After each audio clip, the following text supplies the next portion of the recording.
Dan menurutku pertama itu istri, kedua itu anak, ketiga itu orang tua. Karena the way I see it, orang tua itu should not demand ke anaknya, kayak gitu. Karena ketika punya anak, anak itu bukan permintaan dari anaknya, tapi melainkan kemauan dari orang tuanya. Jadi orang tuanya harus fully tanggung jawab kepada anaknya tanpa pamrih kepada apapun. Nah sekarang ini, makanya kalau orang bilang, "Wah lu, mmm, dari nggak ada duit," aku udah bilang aku privilege. Bukan privilege dalam arti punya duit, tapi aku punya pemikiran seperti gitu, dan gue bilang ke orang tua gue, jadi gue nggak ngutang ke lu apa-apa ya, gitu. Gue berbakti ketika gue berbakti, tapi gue berbakti bukan karena lu nuntut gue berbakti.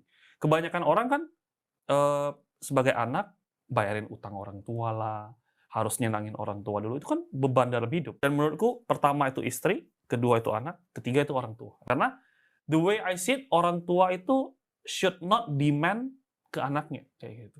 Karena ketika punya anak, anak itu bukan permintaan dari anaknya, tapi melainkan kemauan dari orang tuanya. Jadi orang tuanya harus fully tanggung jawab kepada anaknya tanpa pamrih kepada apapun.